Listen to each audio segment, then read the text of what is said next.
Mi nuera me escribió desde Acapulco a las 2 de la mañana. Me fui con tu hijo, ya no volveremos. Esta vez es en serio. No lloré, no supliqué, solo miré la pantalla y sonreí. Respondí 2 palabras. Buena suerte. Luego hice algo que jamás pensé tener que hacer. Con mi propio hijo cancelé sus tarjetas. Cambié todas las cerraduras y vacié su nombre de mi vida. A la mañana siguiente, cuando golpearon mi puerta con fuerza, no era él. Era la policía. Mi nombre es Rosa Martínez. Tengo 62 años. Y hasta hace poco creía que mi mayor preocupación era que mis plantas no recibieran suficiente sol en el patio. Vivo en una colonia tranquila, de esas donde todos conocen tu nombre, donde los vendedores ambulantes pasan anunciando sus productos con una melodía inconfundible y donde las vecinas se saludan desde la banqueta.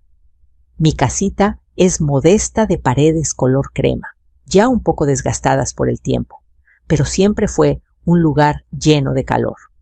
Aquí crié a mi hijo, aquí lloré a mi esposo cuando partió de este mundo hace ya 8 años, y aquí pensé que pasaría el resto de mi vida en paz. Mi hijo Luis siempre fue un buen muchacho, trabajador, educado, cariñoso. Cuando se casó con María hace 4 años, yo genuinamente me alegré. La recibí como a una hija más. Le enseñé mis recetas, le presté mis vestidos para una boda a la que fue, le compartí consejos de mujer a mujer. La casa siempre estuvo abierta para ellos. Aquí no hay distinción, les dije cuando llegaron a vivir conmigo. Esta es su casa también. Y al principio todo fue armonía. María cocinaba, a veces Luis me ayudaba con las compras, y por las noches cenábamos juntos frente al televisor, viendo las mismas telenovelas que veía desde hacía años. Pero con el tiempo algo empezó a cambiar. Pequeños detalles casi imperceptibles al principio. Las miradas de María eran más frías, sus palabras más cortantes. Comentarios pequeños, pero llenos de veneno disfrazado de humor. Doña Rosa, usted se toma muy en serio eso del orden, ¿verdad?, decía riendo, después de mover mis cosas sin permiso. Y Luis, mi propio hijo, ya no me miraba igual. Cuando ella hacía algún comentario hiriente, él solo sonreía. Sonreía como si fuera una broma, como si mi dolor fuera un entretenimiento. Yo trataba de convencerme de que estaba exagerando. Es el estrés del trabajo, pensaba. Es un mal día. Siempre encontraba una excusa para ellos, porque eso hacen las madres, perdonan incluso antes de que se les pida perdón. Hasta que llegó ese martes, un martes como cualquier otro. Ese día, María y Luis salieron temprano. Dijeron que irían a Cuernavaca con unos amigos solo por el fin de semana. Yo no sospeché nada. Les di bendiciones, les pedí que tuvieran cuidado en el camino y regresé a mis quehaceres. Pasé la tarde regando mis plantas, preparando un caldo para la noche y escuchando la radio. El clima estaba agradable. Se sentía ese viento tibio que anuncia que el verano está a la vuelta de la esquina. Por la noche me senté en mi sillón favorito con una cobija ligera sobre las piernas y una taza de café en la mano. La casa estaba tranquila. No había gritos, ni pasos, ni risas falsas. Solo yo y el leve sonido del reloj en la pared. Pensé que quizás ese silencio no estaba tan mal. Mi teléfono vibró sobre la mesa. Lo tomé con calma, pensando que sería un mensaje de alguna vecina, tal vez de Luis, avisando que habían llegado bien. Cuando miré la pantalla, vi el nombre de María. Debajo una fotografía. Y mi estómago se hundió. Era ella sonriendo frente al mar. Detrás el cielo azul intenso de Acapulco. A su lado Luis, con un vaso en la mano y una expresión que no le reconocía. Parecía otra persona. Debajo de la imagen, su mensaje: me fui con tu hijo, Ya no volveremos. Sentí que el aire a mi alrededor desaparecía. Mi mano tembló por un segundo, pero luego algo extraño ocurrió. No lloré, no grité, no pregunté por qué. Mi mente se quedó en blanco y un frío profundo me recorrió desde la nuca hasta los pies. Volví a leer cada palabra. Me fui, con tu hijo. Ya no volveremos. 10 palabras que destruyeron toda una vida. Entonces llegaron más mensajes uno detrás de otro. Estamos empezando una nueva vida lejos de ti. Esta casa siempre nos hizo sentir atrapados. Nunca quisiste a tu hijo de verdad. Cada línea era un cuchillo. Cada palabra una traición. Miré alrededor de la sala, las fotos familiares, los recuerdos, la cocina que limpiaba con tanto cuidado los platos que habían usado esa misma mañana. Todo me parecía una mentira enorme. Pero en lugar de derrumbarme, levanté la cabeza. Apreté los labios y respondí solo 2 palabras. Buena suerte. Eso fue todo. No les supliqué, no les pedí explicaciones, no les mostré mi dolor. Apagué la pantalla. En ese preciso instante dejé de ser la madre frágil, la suegra comprensiva, la mujer que siempre perdona. Esa noche algo dentro de mí despertó. Caminé lento hacia mi pequeño escritorio, donde guardaba mis documentos. Saqué la carpeta azul, donde tenía todas las escrituras de esta casa, los recibos de pago. Mi pensión, los contratos del banco. Todo estaba a mi nombre. Todo lo había pagado yo con el trabajo de toda mi vida y con el esfuerzo de mi difunto esposo. Luis y María no tenían nada legalmente. Y de pronto todo fue claro.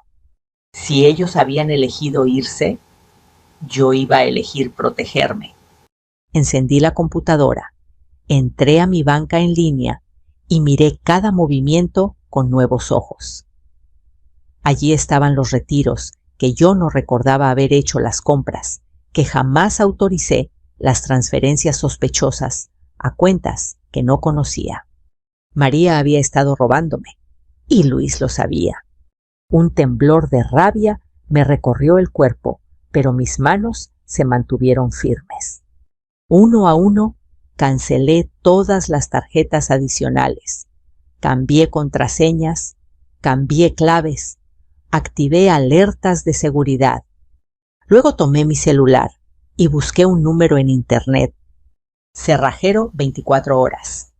Era más de la medianoche cuando contestaron. Bueno, dijo una voz adormilada. Necesito que venga a mi casa ahora mismo. Respondí sin titubear. Quiero cambiar todas las cerraduras. ¿Hay un problema, señora? ¿Quiere que llame a la policía? Miré la pantalla apagada de mi celular, donde horas antes María se había burlado de mí desde la playa. No dije con calma. El problema ya se fue, pero no volverá a entrar. Colgué. Miré por última vez la puerta principal, esa que tantas veces abrí con una sonrisa para recibir a mi hijo. Esa puerta ahora iba a convertirse en mi escudo. No sabía aún que al día siguiente, al amanecer, serían otros los que tocarían esa misma puerta. Y ya no sería María, ni mi hijo. Cuando cerré la llamada con el cerrajero, el silencio de la casa volvió a instalarse a mi alrededor. Pero ya no era el mismo silencio de antes. No era paz, tampoco miedo. Era algo más denso, más firme. Como si el aire estuviera cargado de un nuevo tipo de energía que yo apenas empezaba a entender. Caminé lentamente por la sala, observando todo con otros ojos. Aquella mesa donde habíamos comido juntos tantas veces, los cojines acomodados en el sillón, la fotografía de Luis cuando era niño, con su uniforme de la primaria, sosteniendo orgulloso un diploma. Me detuve frente a esa imagen. Lo vi pequeño, inocente, con esa sonrisa que me hacía creer que todo lo que hacía valía la pena. ¿En qué momento dejaste de ser mi hijo?, susurré. No hubo respuesta, claro. Solo el tic-tac del reloj que parecía burlarse de mí, recordándome que el tiempo seguía su curso, aunque mi mundo se hubiera detenido. Regresé al escritorio. Encendí la lámpara pequeña y dejé que su luz amarillenta iluminara los papeles desordenados que había empezado a revisar. Saqué uno por uno los estados de cuenta de los últimos meses. Los desplegué sobre la mesa, marcando con un bolígrafo rojo cada movimiento sospechoso. Ahí estaban retiros de 3,000, 5,000, 2,000 pesos. Pequeñas cantidades que quizás yo no habría notado porque confiaba. Confiaba en mi hijo. Confiaba en su esposa. Confiaba en esa familia que yo misma había formado dentro de estas paredes. Y esa confianza había sido mi ruina. Mi mente empezó a reconstruir cada escena pasada. Las veces en que María regresaba del súper con bolsas de marcas caras que yo jamás compraba. Sus uñas nuevas cada semana. Su teléfono nuevo, su ropa, sus perfumes. Siempre decía que se los regalaba una amiga, una prima, una compañera del trabajo. Yo le creí. Mi hijo le creyó. O tal vez eligió creerle. Sentí una punzada en el pecho, pero no me dejé caer en el dolor. Esa noche no había espacio para lágrimas. Esa noche era para decisiones. Abrí mi computadora. Tecleé otra vez en el buscador el nombre del banco donde tenía la cuenta principal. Ingresé usuario, contraseña, código de seguridad. El sistema tardó unos segundos en abrir. Me parecieron eternos. Cuando la pantalla finalmente mostró mis movimientos, confirmé todas las tarjetas que aparecían como adicionales. Estaban a nombre de Luis y María. Estaban unidas a mi cuenta, alimentadas por mi pensión y por el pequeño ahorro que guardaba para emergencias. Mi mano se posó sobre el mouse. Hice clic. Cancelar tarjeta adicional, Luis Martínez. Confirmar. Cancelar tarjeta adicional, María López. Confirmar. Un mensaje apareció. Esta acción es irreversible. Sí, murmuré mientras hacía clic por última vez. Era irreversible, como su decisión de abandonarme. Una vez canceladas las tarjetas, cambié la clave de acceso. Después la volví a cambiar. Activé una verificación adicional, algo que mi sobrino una vez me había recomendado por si acaso. Y después hice algo que nunca imaginé tener que hacer. Trasladé una parte de mi dinero a una cuenta secundaria que tenía casi olvidada, creada años atrás por consejo de un funcionario del banco para cualquier emergencia. Esa era la emergencia. Respiré hondo. Sentí por primera vez en toda la noche algo parecido a control. Mi celular vibró otra vez. Esta vez eran mensajes desesperados uno tras otro. ¿Qué hiciste con las tarjetas? No me deja pagar nada, vieja. ¡Responde! Reconocí la forma agresiva de escribir de María. Ni siquiera se molestaba en ocultar el desprecio que sentía por mí. Como si ahora, estando lejos, creyera tener el poder. Observé esas palabras sin responder. Sentí una leve sonrisa involuntaria en mis labios. No era alegría. Era algo más oscuro, más frío. Una justicia silenciosa. Fue entonces cuando escuché el sonido de un motor afuera de mi casa.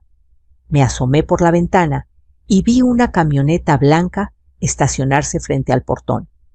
Un hombre robusto, con bigote y gorra, bajó de ella cargando una caja de herramientas.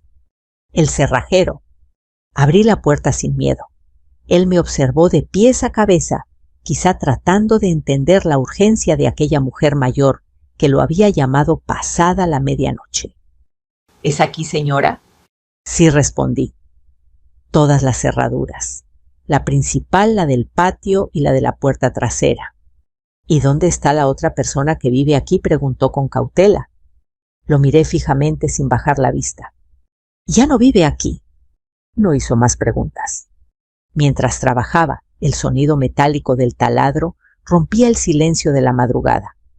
Cada tornillo, cada giro de la llave nueva sonaba como una promesa, un sello, una barrera definitiva entre mi pasado y mi futuro inmediato. Aproveché ese tiempo para comenzar a reunir todas sus cosas. Entré en el cuarto que compartían. Abrí el closet sin cuidado, sin esa delicadeza que una vez tuve. Tomé las camisas de Luis, sus zapatos, sus pantalones, su vieja chamarra de mezclilla, todo lo que reconocía como suyo. Luego pasé a las cosas de María, vestidos ajustados, blusas llamativas, maquillaje, bolsas falsas de marca. Las tomé una a una, sin elegancia, sin nostalgia. Solo las apilé en el pasillo frente a la puerta. Cada prenda era un recuerdo vacío, cada objeto una mentira. Cuando terminé el pasillo, parecía una bodega improvisada. Montañas de ropa, bolsas, cajas, zapatos. Todo lo que alguna vez consideraron su mundo reducido a un montón en el suelo frío. El cerrajero terminó su trabajo casi 2 horas después. Probó las nuevas llaves, revisó la firmeza de la puerta, hizo un último ajuste en la cerradura. Listo, señora. Nadie entra aquí sin este juego de llaves, dijo entregándomelas en la mano. Las sostuve, sentí su peso, más que metal eran libertad. Le pagué y antes de que se marchara, añadió en voz baja. Cuídese. Asentí sin palabras. Cuando la puerta se cerró detrás de él, quedé sola otra vez. Pero ahora por primera vez en mucho tiempo no me sentí desamparada.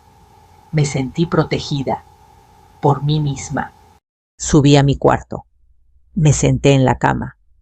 Observé el lado vacío donde Luis solía dormir, donde su respiración me acompañaba en las noches silenciosas, donde yo creí que siempre estaría. Y entonces, sin lágrimas, sin lamentos, con una calma que no sabía que poseía, me recosté. Cerré los ojos. El cansancio me envolvió como una manta pesada. Antes de quedarme dormida, un pensamiento se abrió paso en mi mente, claro e inquietante. Ellos no conocen la fuerza de una madre cuando deja de tener miedo. Y sin saberlo, aún supe que al amanecer todo escalaría aún más. Porque en alguna parte, muy lejos de aquí, María y mi propio hijo ya habían dado el siguiente paso. Y esa mañana, la policía estaba a punto de tocar mi puerta. Desperté con un golpe seco contra la puerta. No fue un toque amable ni tímido. Fue un golpe autoritario repetido como si quisieran arrancar la madera con cada impacto. Mis ojos se abrieron de golpe. Por un segundo no supe en qué día estaba ni dónde me encontraba. Pero luego recordé todo el mensaje desde Acapulco, las tarjetas canceladas, las cerraduras nuevas. Todo volvió a mi mente como una avalancha. Me senté en la cama y miré el reloj las 8 de la mañana. Volvieron a golpear. Señora, abra la puerta, por favor. La voz era firme, masculina, profesional. Me levanté con calma, me puse una bata ligera y caminé despacio hacia la entrada. Cada paso era seguro. No sentía miedo. Era una extraña mezcla de dignidad y cansancio, como si dentro de mí hubiera aceptado que este era solo otro capítulo del mismo desastre. Me asomé por la mirilla.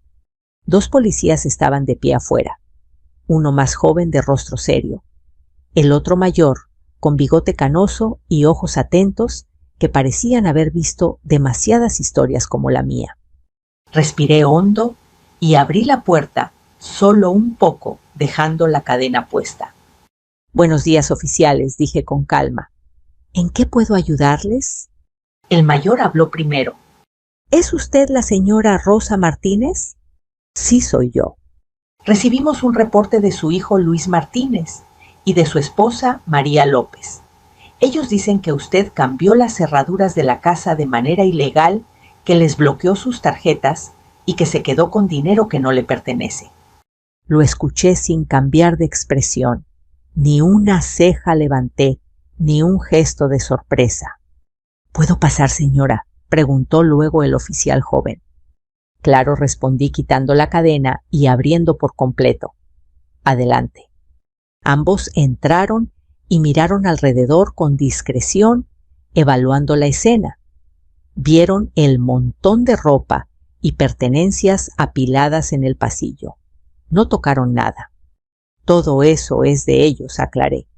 Lo puse ahí para que puedan recogerlo cuando vengan, si es que quieren hacerlo civilizadamente. El oficial mayor asintió ligeramente. —¿Podría explicarnos su versión de los hechos, señora?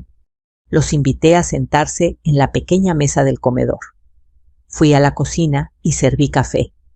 Mis manos no temblaban. Era increíble.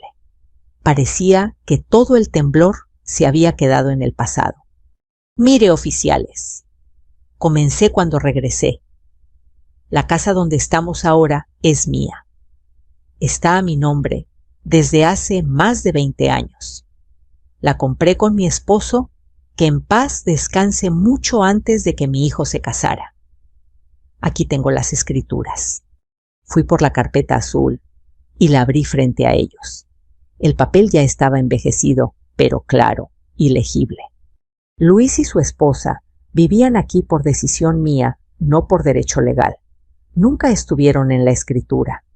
Solo eran huéspedes, familia sí, pero huéspedes al final.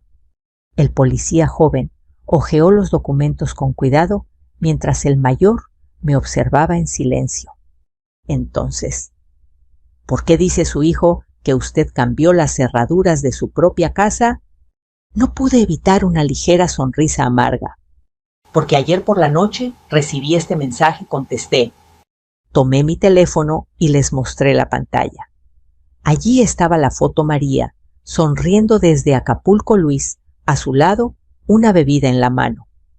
Y el texto claro como el aguas. Me fui con tu hijo. Ya no volveremos.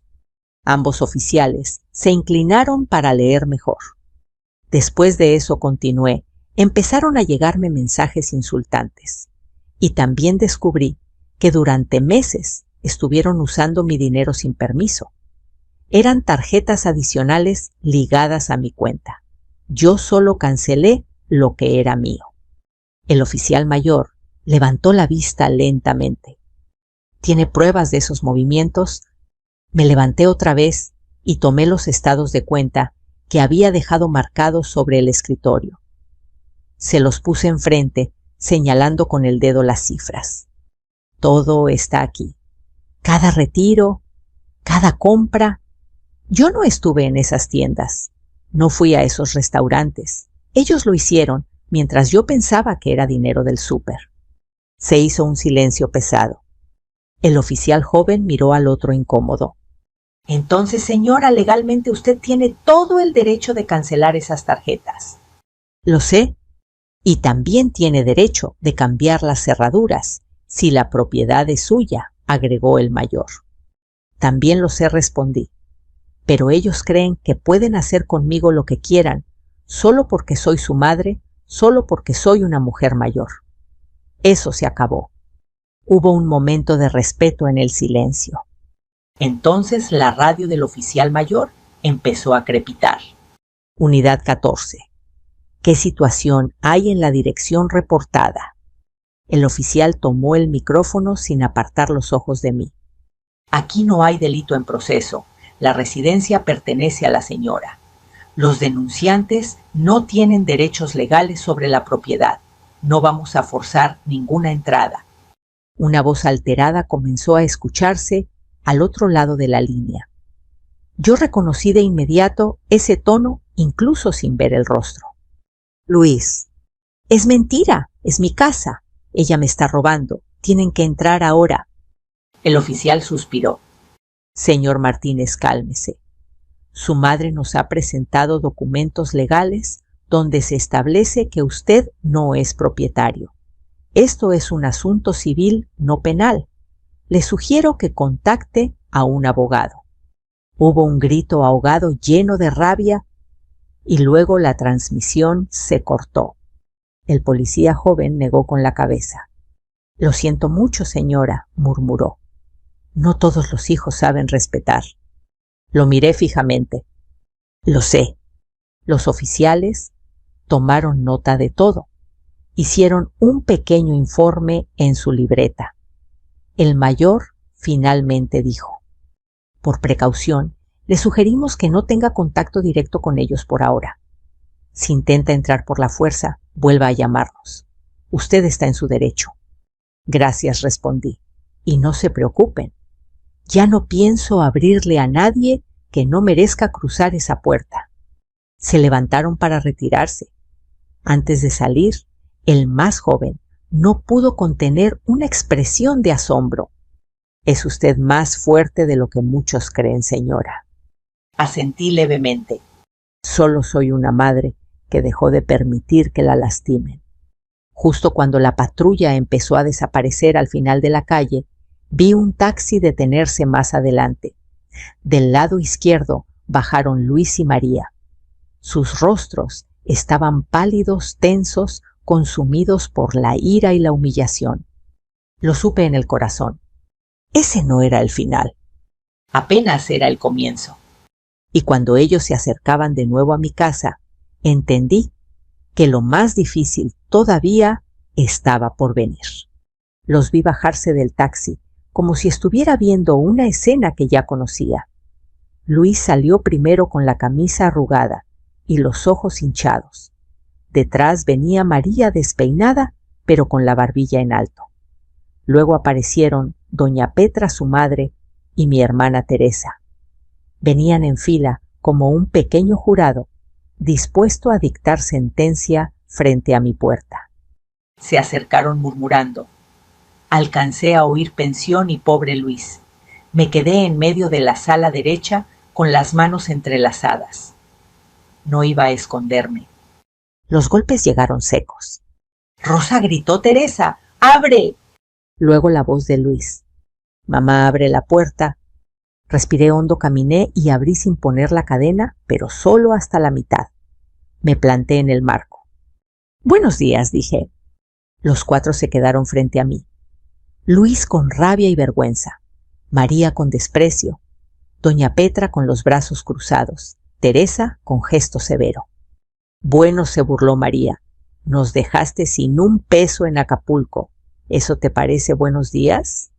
Tú escribiste que te ibas con mi hijo y que no volverían», respondí. «Yo solo tomé tu mensaje en serio». Luis apretó los puños. «Mamá, no exageres. Esas tarjetas también eran nuestras. Vivimos aquí, no puedes hacernos esto». «Luis», dije despacio, «la cuenta está a mi nombre. La casa está a mi nombre.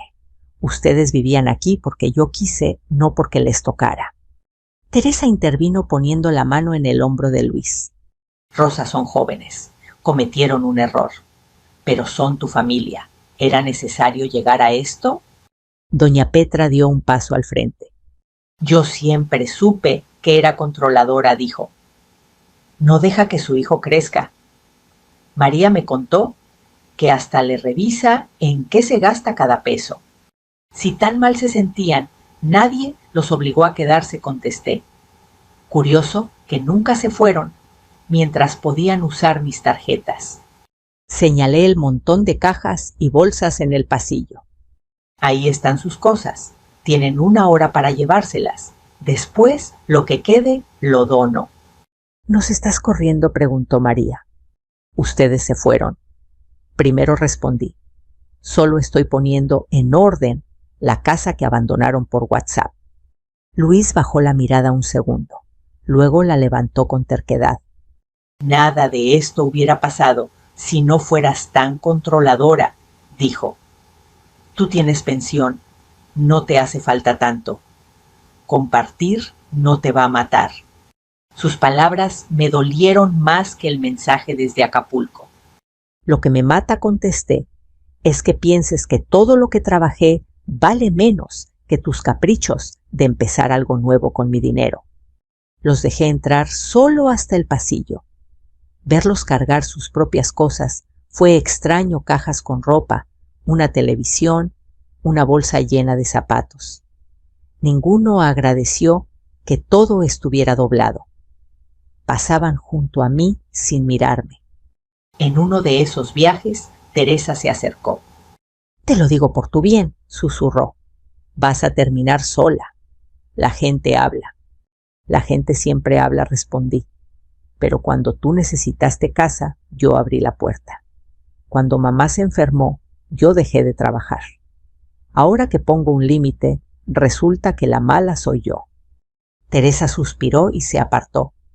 Cuando todo estuvo en el taxi, María regresó a la puerta. «Ojalá algún día entiendas lo que es quedarse sin nada», dijo. «A ver quién te cuida cuando no puedas ni bajar las escaleras». La miré. «Hoy me quedo sin hijo», en la casa respondí. «Pero tú te estás quedando sin vergüenza, y eso sí se paga caro». Luis se acercó detrás, sin atreverse a sostenerme la mirada. «Adiós, mamá», murmuró. No supe si era un adiós real o solo una salida rápida. No contesté. Cerré la puerta cuando el taxi se perdió al final de la calle. El silencio después del portazo fue como un golpe. Me apoyé en la madera unos segundos, sintiendo cómo el cuerpo se me aflojaba. Caminé hasta la sala y me dejé caer en el sillón. La casa de repente era demasiado grande. Miré alrededor. No había mochilas tiradas, ni zapatos en la entrada, ni vasos sucios en la mesa. Todo estaba en orden, y aún así se sentía vacío. Esa fue la primera vez desde que todo empezó que lloré de verdad. No grité, no me quejé. Solo me tapé la cara con las manos y dejé que saliera toda la decepción, la tristeza, el cansancio. Lloré por el niño que fue Luis, por el hombre en el que se convirtió, por la Rosa que se olvidó de sí misma durante años. Cuando ya no tuve lágrimas, quedó un hueco. Me levanté casi por inercia, puse café a calentar, comí un pedazo de pan y nada más. El teléfono sonó varias veces. No contesté. No quería explicar nada. Los 2 días siguientes se me fueron en movimientos automáticos: barrer el patio, lavar la ropa, regar las plantas. Cada vez que pasaba frente al cuarto donde dormían, cerraba la puerta con más fuerza. Trabajaba con las manos para no pensar con la cabeza. Una tarde, cuando el sol ya bajaba y la luz anaranjada entraba por la ventana, alguien tocó la puerta. 3 golpes suaves, muy distintos a los de la patrulla o a los de Luis. Abrí. Era Lupita, mi vecina, con una charola de tamales envuelta en una servilleta de flores. Detrás de ella estaba su nieta Ana, con el celular en la mano y el entrecejo fruncido. Doña Rosa dijo: «Lupita le traje de los verdes los que le gustan». Y pues Ana quería enseñarle algo. La muchacha levantó el teléfono. En la pantalla reconocí enseguida la cara de Luis y de María, abrazados, sonriendo. Debajo de la foto, un texto largo. El título decía: «Mi verdad, como mi propia madre nos dejó en la calle. Sentí un frío distinto, no en el cuerpo, sino en el alma. Lo que había empezado en mi sala, ahora estaba en todo el barrio, y pronto en todo Internet». El celular de Ana seguía en alto frente a mí. La foto de Luis y María ocupaba toda la pantalla, brillante, bien editada, como si sus sonrisas pudieran borrar todo lo que me habían hecho. Debajo ese texto largo, que comenzaba con palabras que nunca pensé leer juntas: «Mi verdad, como mi propia madre nos dejó en la calle». «Mire nada más lo que están diciendo, tía», dijo Ana, pasándome el teléfono. «La están haciendo quedar como un monstruo». Leí con los ojos nublados, pero atenta a cada palabra. María había escrito párrafos enteros donde me llamaba controladora, fría, abusiva. Decía que yo los había humillado, que les cambié la cerradura sin aviso, que los dejé sin un peso, mientras ellos solo querían empezar una nueva vida juntos. Luis había compartido la publicación unos minutos después. Su mensaje era más corto, pero no menos cruel. A veces la persona que te da la vida también es la que te la quita. Gracias a mi esposa, entendí el verdadero amor. Sentí una presión en el pecho, como si alguien estuviera colocando una piedra enorme sobre mi corazón. ¿Cómo pudo escribir eso?, susurré. Yo lo cargué, lo alimenté, trabajé horas extras para comprarle sus cuadernos. Lupita me tomó la mano. Ellos están cegados por el coraje y la vergüenza, dijo, pero no puedes dejar que esto siga así. Ana empezó a deslizar la pantalla con rapidez. No solo es eso, tía. Sus amigos están comentando, compartiendo. Mire, aquí uno dice que usted es una vieja loca que no quiere soltar el dinero. Y dice que le deberían quitar la pensión. Fui sintiendo cómo la rabia esa que había mantenido a raya durante días empezaba a encenderse otra vez. No como una explosión, sino como un fuego lento que quemaba con más fuerza que las lágrimas. «Quieren pintarme como la villana de una historia que yo no escribí», dije en voz baja. Ana asintió. «Exactamente, y por eso no podemos responder con palabras. Las palabras se las lleva el viento. Necesitamos hechos». La miré sorprendida. «¿Y qué podemos hacer?». Ella respiró hondo. «Recuerde los mensajes que le enviaban, tía. Esas veces que María presumía cosas que usted no le había comprado. Los retiros raros. Todo eso queda registrado en las redes y en el banco. Solo hay que sacarlo a la luz». La idea me caló hasta los huesos. «Pero yo no sé hacer eso». «Yo sí», respondió con seguridad. «Y usted confía en mí, ¿verdad?». Asentí sin dudar. Nos sentamos las tres en el comedor. Ana conectó su computadora portátil y comenzó a explicarme paso a paso cosas que sonaban complicadas, pero que ella hacía ver simples. «Primero vamos a descargar una copia de seguridad de su WhatsApp», me dijo. «Ahí vienen todos los mensajes que le mandaron en algún momento, y luego vamos a revisar Facebook, porque aunque ellos hayan borrado algo, siempre queda un rastro». Verla trabajar era como observar a una cirujana. Sus dedos se movían con rapidez sobre el teclado, abriendo carpetas, buscando fechas, nombres, palabras clave. Yo la miraba con una mezcla de asombro y gratitud. «Aquí», dijo de pronto, girando la computadora hacia mí. «Vea este mensaje de María hace 6 meses». Leí en voz alta con dificultad. «Tu mamá ni se da cuenta cuando saco dinero. Poco a poco vamos juntando para irnos lejos de aquí». Mis manos temblaron. Y añadió: «Ana es de Luis 2 semanas después». Otro mensaje: «Mientras me mantenga la tarjeta, que haga lo que quiera. Total, ella no necesita tanto». Era como si me estuvieran obligando a ver mi propia traición repetida en pantalla. «No puedo creerlo», murmuré. «Pues crea en esto, tía», dijo Ana, abriendo otra carpeta. «Mire estos estados de cuenta que yo le ayudé a descargar del banco». Ahí estaban impresos en la pantalla fechas, horas, lugares, cantidades, retiros en cajeros cerca de su trabajo, compras en restaurantes caros, pagos de hoteles. Todo coincidía con los días que María me decía que iba a ver a una amiga o a trabajar hasta tarde. «Esto no es solo una mentira», continuó Ana. «Esto es abuso económico y es un delito». Sus palabras resonaron como un campanazo dentro de mí. «Contra adultos mayores». Además, añadió con seriedad: «Hay leyes que la protegen, tía.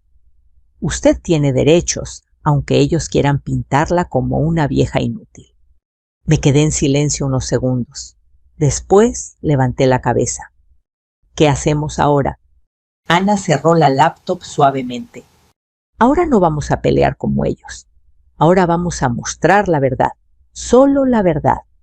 Sacó su celular y empezó a hacer capturas de pantalla, los mensajes, los montos, las fechas, las fotos. Todo perfectamente ordenado. No vamos a escribir insultos, explicó. No vamos a discutir, vamos a crear un álbum y le vamos a poner un nombre sencillo, Solo Hechos. Yo la miré sorprendida por esa calma tan parecida a la que yo misma había sentido la noche del mensaje de Acapulco. ¿Y qué escribo en él?, pregunté. Ana pensó unos segundos. Solo una frase.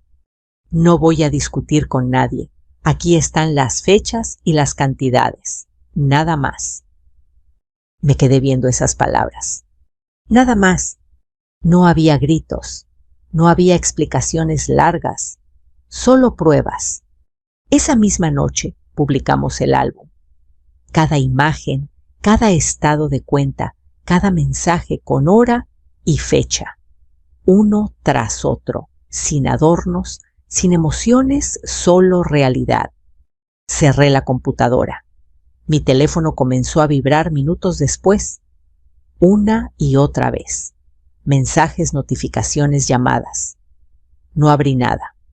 No necesitaba hacerlo.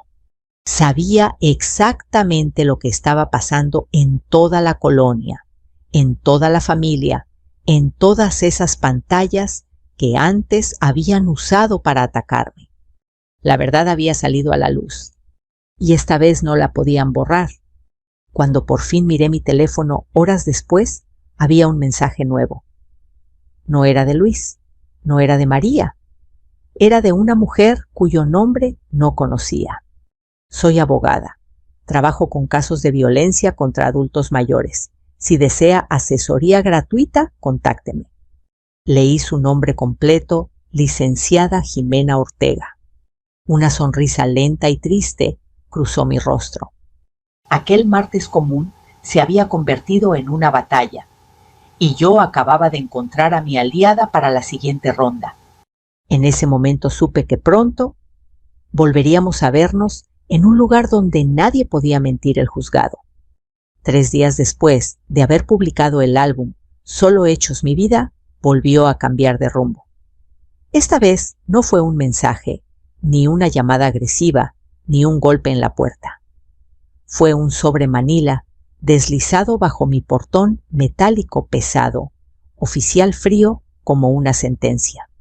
Lo recogí con manos firmes, ya no me temblaban como antes.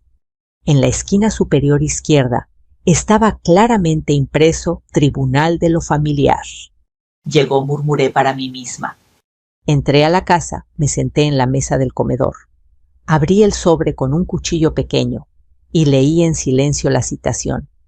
Luis y María habían presentado una queja formal en mi contra por uso indebido de bienes compartidos, abuso de confianza y daño moral. Daño moral. Esa palabra me causó una sonrisa amarga. ¡Qué ironía!, murmuré. Mi celular vibró segundos después. Era un número desconocido. Señora Rosa Martínez, preguntó una voz firme pero amable. Sí, ¿quién habla? Licenciada Jimena Ortega. Le escribí después de ver su publicación. Quise adelantarme. Ya recibí copia de la demanda que interpusieron contra usted. Si está de acuerdo, me gustaría representarla sin costo alguno. Cerré los ojos.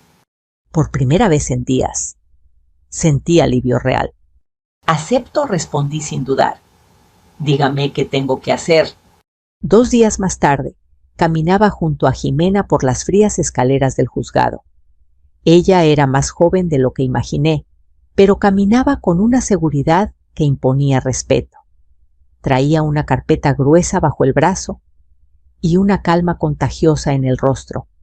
No se preocupe, doña Rosa, me dijo. Todo lo que hicieron está mal hecho, legalmente, emocionalmente y moralmente. Ellos siempre creen que yo estoy equivocada, respondí, desde que Luis era niño. Eso se va a terminar hoy, afirmó. Entramos a la sala, ya estaban ahí. Luis y María. Se veían distintos, más delgados, más tensos, menos enamorados. Luis no me miró. María sí, con orgullo falso en la mirada. A su lado estaba su abogado, un hombre joven, traje brillante, sonrisa de actor, pura apariencia. Detrás de ellos estaban mi hermana Teresa y doña Petra, observándome como si yo fuera el problema del mundo. Me senté en la mesa opuesta junto a Jimena. Sobre la madera descansaba nuestra carpeta con mis documentos, mis pruebas, mi historia convertida en verdad legal. El juez, un hombre de cabello gris y rostro serio, entró a la sala. Comencemos, dijo. El abogado de Luis tomó la palabra primero. Habló de ingratitud maternal, de falta de comprensión, de exceso de autoridad. Pintó a Luis como una víctima, a María como una muchacha inocente y a mí como una anciana rencorosa que no quería soltar el control. Mientras lo escuchaba comprendí algo importante. No hablaba de mí, hablaba de una mujer que se habían inventado. Cuando terminó, Jimena se levantó. Con su permiso, señor juez. Su voz era clara como una campana. Esta audiencia no trata sobre emociones heridas, continuó. Trata sobre hechos. Lo que hoy demostraremos es un caso claro de abuso económico contra un adulto mayor. Se volvió hacia la pantalla que estaba al frente. Solicito permiso para presentar las pruebas digitales. El juez asintió. Las luces bajaron ligeramente y en la pantalla apareció la primera imagen, el mensaje de María desde Acapulco. Me fui con tu hijo. Ya no volveremos. Luego los mensajes de burla. Luego los estados de cuenta. Luego las fechas. Uno tras otro. En la sala solo se escuchaba el sonido suave del proyector y la respiración tensa de quienes estaban presentes. Pude ver cómo la cara de Luis cambiaba de color, cómo María apretaba su bolso, cómo Teresa bajaba la mirada. Jimena leyó en voz alta. Mientras me mantenga la tarjeta, que haga lo que quiera. Total, ella no necesita tanto. Mensaje enviado por Luis Martínez, su señoría. Luis cerró los ojos. Poco a poco vamos juntando para irnos lejos de aquí. Mensaje enviado por María López. El juez levantó lentamente la mirada hacia ellos. ¿Niegan haber enviado estos mensajes?, preguntó. El abogado quiso intervenir, pero Luis fue más rápido. No, señor, dijo con voz apagada. En la sala se hizo un silencio espeso. Entonces admite que utilizó dinero de su madre, sin su consentimiento, para financiar su viaje a Acapulco y su supuesto nuevo comienzo, continuó el juez. Luis asintió. María comenzó a llorar baixito, dramatizando como siempre. Admito que lo hice, susurró, pero no pensaba que llegaría tan lejos. Jimena aprovechó el momento. Llegó tan lejos que hoy estamos aquí, respondió. Y llegó tan lejos que la señora Rosa no solo protegió su hogar, sino su dignidad. Hubo murmullos entre las personas presentes. El juez tomó nota durante varios minutos. Después levantó su pluma. Queda demostrado, dijo finalmente, que la demandante es en realidad la víctima en este caso. La casa es de su propiedad. El dinero le pertenece. Las tarjetas fueron utilizadas sin permiso. El tribunal declara sin fundamento la demanda interpuesta por el señor Luis Martínez y la señora María López. Mi corazón dio un salto silencioso. Además, añadió, se emitirá una orden de restricción temporal. Ninguno de los dos podrá acercarse a la señora Rosa Martínez ni a su domicilio ni tener contacto por ningún medio mientras continúa la investigación por abuso económico. Volteó a verme. Señora, usted ha sido muy paciente. La ley está de su lado. Sentí que el aire volvía a mis pulmones con fuerza. Luis bajó la cabeza. María sollozaba. Teresa se levantó rápidamente avergonzada. Doña Petra salió sin despedirse. Y yo Solo cerré los ojos. No por victoria, sino por paz. Al salir del juzgado, Jimena puso una mano sobre mi hombro. Esto no termina aquí, dijo. Pero hoy dimos el paso más importante. Usted recuperó su voz. La miré. No corregí con una sonrisa suave. Recuperé algo mejor mi lugar en este mundo. Esa noche, al volver a casa, cerré la puerta con mis nuevas llaves. Caminé por la sala en silencio. Miré mis plantas, mis fotos, mis paredes. La casa ya no se sentía vacía. Se sentía mía. Pero algo en el fondo de mi pecho me decía que aún faltaba un último capítulo. Uno donde no solo se cerraría una puerta, sino que se abriría otra. El día después del juicio, desperté sin sobresaltos. Eso para mí ya era una pequeña victoria. No hubo golpes en la puerta, ni mensajes cargados de veneno, ni murmullos afuera de la casa. Solo el canto de los pájaros en el árbol del patio y la luz tibia que se colaba por la ventana de la cocina. Preparé café despacio, como si cada movimiento fuera un pequeño ritual. El agua hirviendo, el aroma del café molido, el vapor dibujando formas invisibles en el aire. Por primera vez en mucho tiempo no sentí prisa. No sentí que tenía que demostrar nada, explicarle nada a nadie, justificar ninguna decisión. Solo existía. Y eso era suficiente. Miré alrededor de la casa con otros ojos. Ya no veía el espacio donde Luis solía dejar sus zapatos tirados, ni la pared donde María colgaba fotos que no significaban nada para mí. Ahora veía un lienzo en blanco, un espacio donde podía volver a empezar a mi manera sin permiso de nadie. Ese mismo día llamé al notario. Quiero cambiar mi testamento, le dije con firmeza. No hubo duda en mi voz.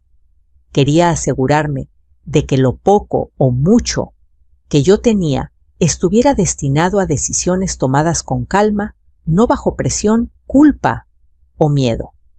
Si algo había aprendido de toda esta historia, era que nadie debe contar con tu sacrificio como si fuera una obligación eterna. Al colgar el teléfono, sentí una extraña ligereza, como si me hubiera quitado un peso invisible que llevaba años sobre los hombros. Por la tarde, toqué la puerta una vez más con esos pequeños golpes suaves.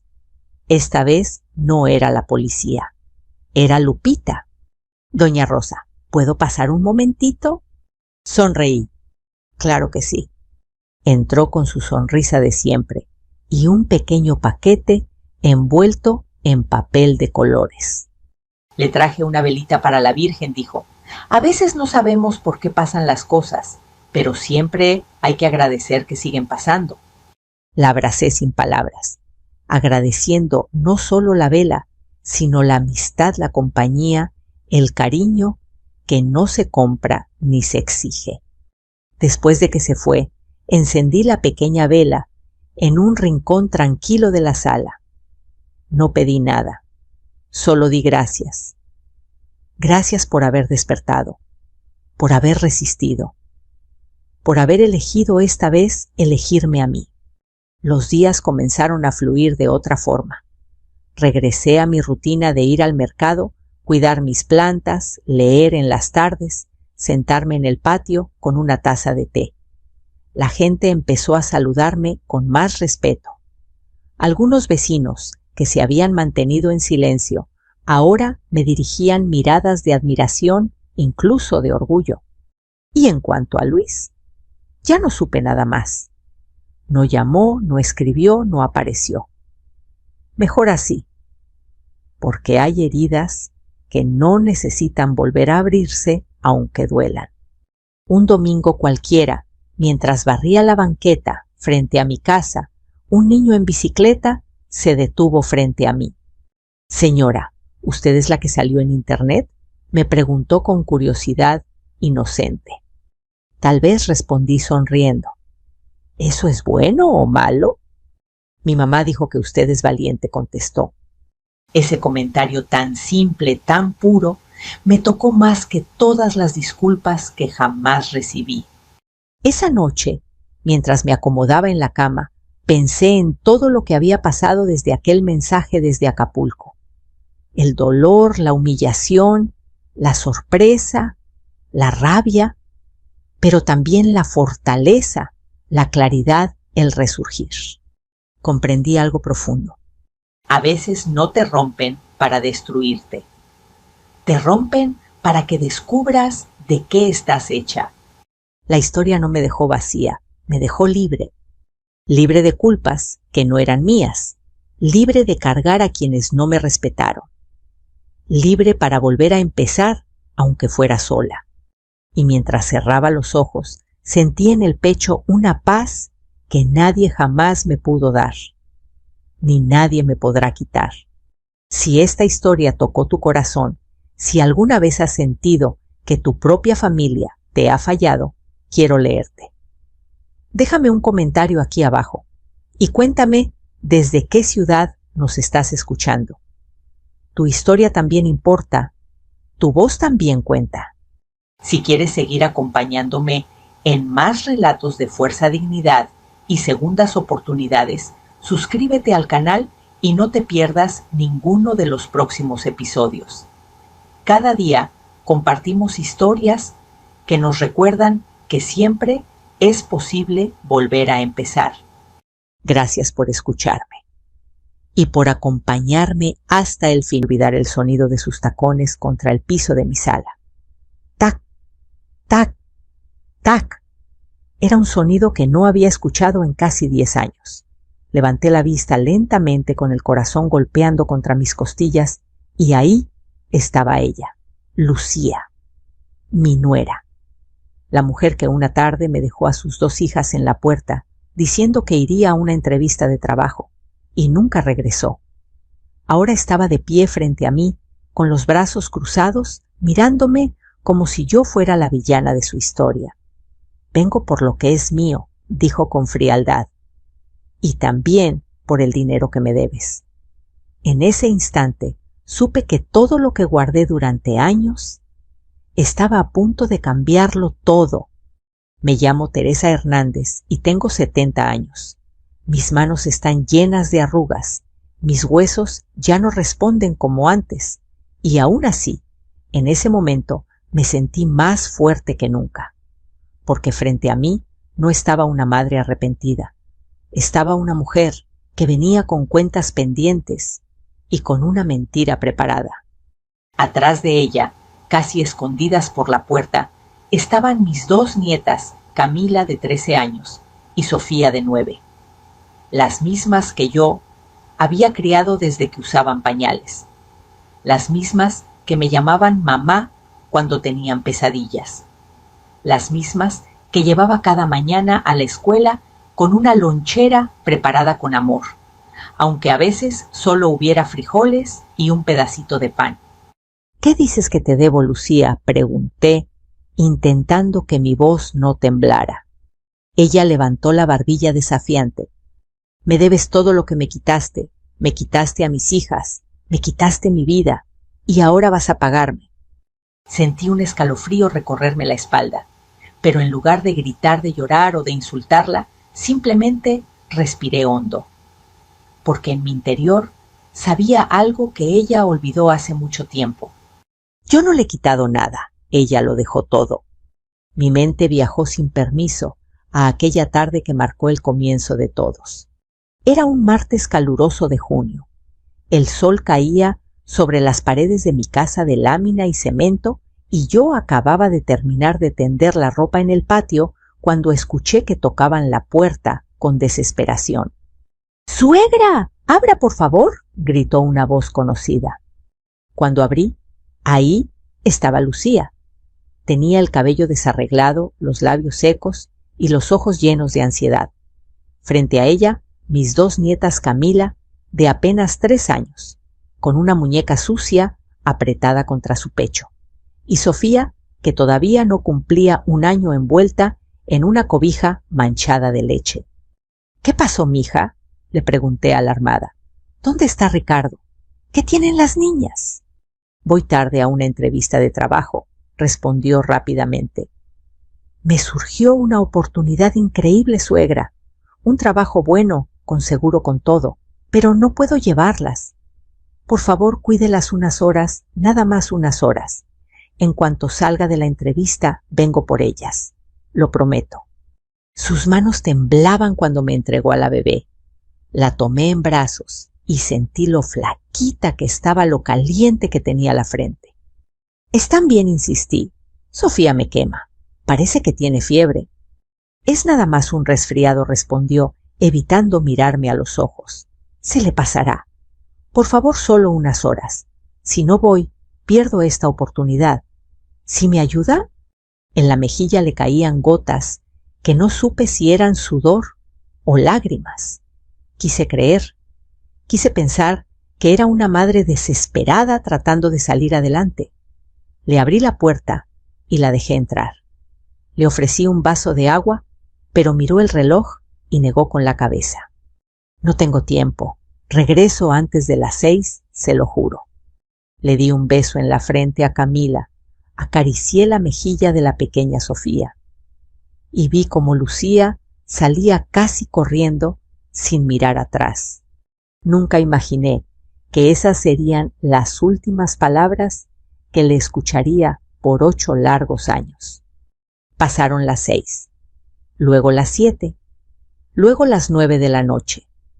El cielo se tornó violeta y después negro, y yo seguía sentada en una silla junto a la ventana, esperando ver su silueta regresar por la calle de tierra.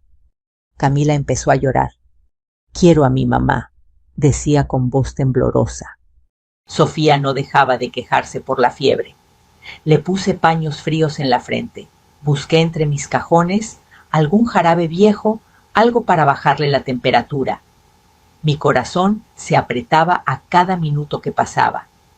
Tranquila, mi amor, le decía a Camila abrazándola. Tu mamá viene en camino. Seguro se atrasó, pero va a volver. Ni yo misma creía mis palabras. Esa noche caminé de un lado a otro de la casa con la bebé en brazos, mirando el celular cada 5 minutos. Ninguna llamada, ningún mensaje, ni una señal de Lucía. Al día siguiente, llena de miedo, decidí ir a buscarla. Fui al lugar donde, según ella, estaba la empresa. Nadie había oído hablar de una tal Lucía. Nadie la esperaba. Nadie la entrevistaría. Recorrí las calles que solía frecuentar. Pregunté en las casas de sus amigas. Toqué puertas que me fueron cerradas en la cara. Nadie sabía nada. Nadie la había visto desde el día anterior. Fue entonces cuando la realidad me golpeó con toda su fuerza. Mi nuera no había ido a ninguna entrevista. Mi nuera me había dejado a sus hijas. Y se había ido. Los días se volvieron semanas, las semanas meses, y los meses en años.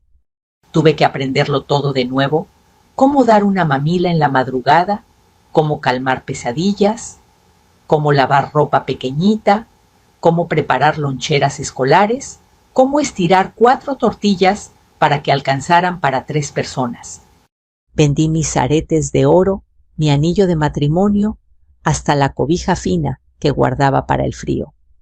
Empecé a levantarme a las 4 de la mañana para hacer tamales y venderlos en la esquina. Lavé ropa ajena. Cuidé a hijos de otras mujeres. Y mientras tanto, mis nietas crecían sin su madre. Cada cumpleaños sin ella me partía el alma. Cada día de las madres, cada posada, cada festival escolar. Yo estaba sola, sentada entre padres jóvenes, aplaudiendo con un nudo en la garganta. Pero jamás les hablé mal de Lucía. Cuando preguntaban por ella, yo decía, su mamá está lejos, pero un día va a volver cuando esté mejor. No sabía entonces cuán amarga sería esa profecía, porque hoy, justo hoy, Lucía había vuelto, y no volvió por amor, no volvió por arrepentimiento, volvió por algo más, volvió por dinero. y lo que ella jamás imaginó fue que yo guardé un mensaje que iba a destruir cada mentira que estaba a punto de decir. La miré de lejos, mientras hablaba por teléfono frente a mi casa, como si ese espacio, ese suelo, ese umbral no hubieran sido testigos de todo lo que ocurrió, como si no hubiera dejado ahí, en mis brazos, a dos niñas asustadas y temblorosas. Pero no dije nada, aún no. Mis nietas me miraban con miedo desde la puerta de la cocina. Camila, ya toda una señorita, apretaba los labios. Sofía se escondía detrás de ella, aferrada a mi delantal. «Abuela, ¿quién es esa?», susurró Sofía.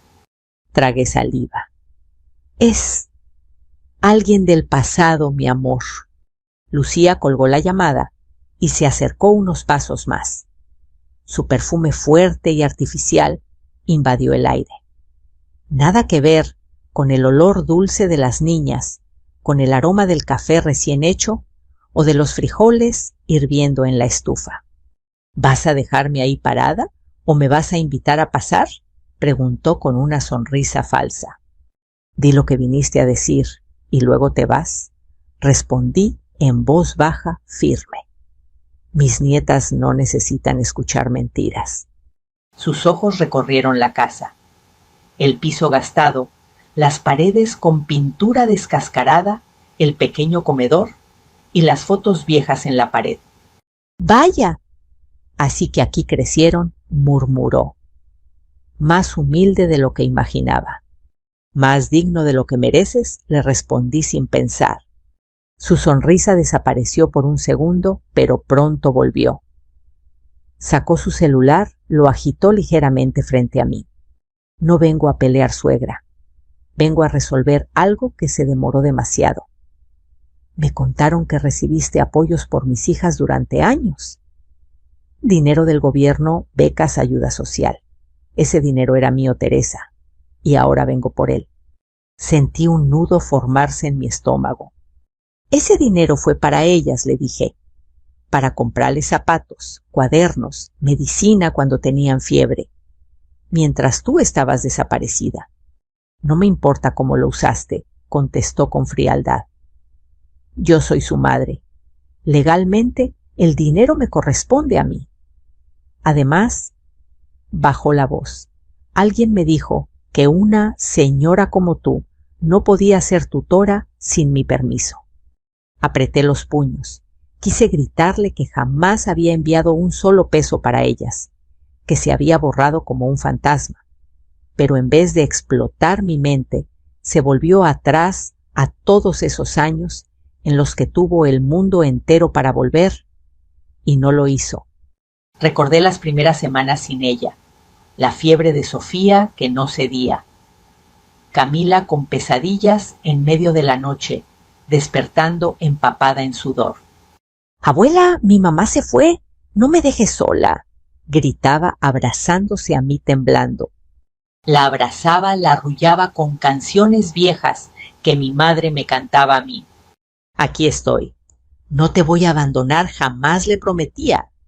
¿Cómo olvidar aquella vez en que tuve que llevar a Sofía al hospital público? Hicimos una fila de 4 horas bajo el sol, ella llorando sin fuerzas, yo sin dinero para comprar un suero. La enfermera me preguntó quién era la madre. Yo respondí sin dudar.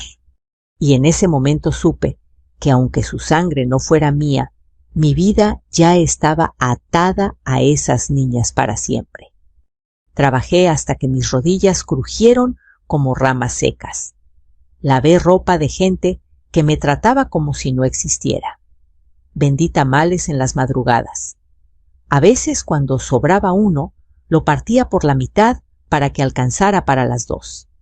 En las noches, cuando ellas dormían, yo me quedaba sentada en la orilla de la cama, mirándolas respirar, preguntándome dónde estaría su madre, si aún vivía, si habría alguien que la cuidara como yo cuidaba a sus hijas. Y aún así, jamás la odié, porque odiarla habría sido demasiado fácil. Lo difícil fue seguir esperando en algún rincón de mi corazón que algún día apareciera arrepentida. Pero lo único que apareció fue su silencio. Hasta que 6 meses después de haber desaparecido, mi celular vibró por primera vez con un mensaje suyo. Un mensaje frío, corto, sin amor. No lo borré, no lo respondí, lo guardé. Lo guardé porque una voz interior me dijo: algún día, Teresa, este mensaje te va a proteger. Años después, parada frente a mí, con sus uñas recién pintadas, ese presentimiento cobraba sentido. ¿Y cuánto dinero se supone que te debo, Lucía?, le pregunté mirándola a los ojos. Todo lo que recibiste por ellas, más lo que trabajaste, mientras yo no pude ejercer como madre, dijo sin titubear. Eso equivale a mucho dinero. Y también voy a reclamar la casa, porque legalmente le pertenece a mis hijas y yo soy su madre. Camila salió un paso adelante. Esta es nuestra casa, dijo con voz temblorosa pero firme. Y ella es nuestra abuela. Lucía la miró de arriba abajo, como si la analizara por primera vez. Estás muy grande, murmuró. Ni siquiera me reconoces. Porque no eres mi mamá, respondió Camila tragando saliva. Las mamás no se van así. Esas palabras la golpearon más fuerte que cualquier bofetada. Durante un momento hubo silencio. Solo se escuchaba el viento moviendo las hojas del limonero en el patio. Entonces Lucía se enderezó, molesta, herida en su orgullo. No tienes ninguna prueba de que yo las abandoné, dijo. Todo fue un acuerdo. Las dejé contigo mientras me estabilizaba. Si no regresé, fue porque tú me alejaste de ellas. Mis manos comenzaron a temblar, pero no de miedo, de rabia y de decisión. Te fuiste sola, le dije con voz grave. Nadie te obligó. Nadie te persiguió. Nadie te cerró la puerta. Eras tú o la calle Teresa, gritó de repente. Me empujaste a irme. En ese instante supe algo con absoluta certeza. Ella estaba dispuesta a cambiar la historia, a convertirme en la villana, a victimizarse. Pero no sabía con quién se metía. No sabía que en un viejo celular, guardado en un cajón, en un rincón de mi cuarto, había un mensaje que contaba la verdad completa. El mensaje que ella me envió la noche en que huyó. El mensaje en el que confesó que no volvería. El mensaje que cambiaría su versión para siempre. La miré directo a los ojos. Dices que no tengo pruebas, susurré despacio. Pero guardé algo que tú olvidaste, algo que lo dice todo. Lucía frunció el ceño. ¿De qué estás hablando?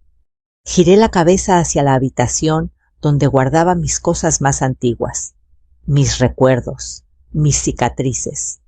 De un mensaje, Lucía, respondí con calma.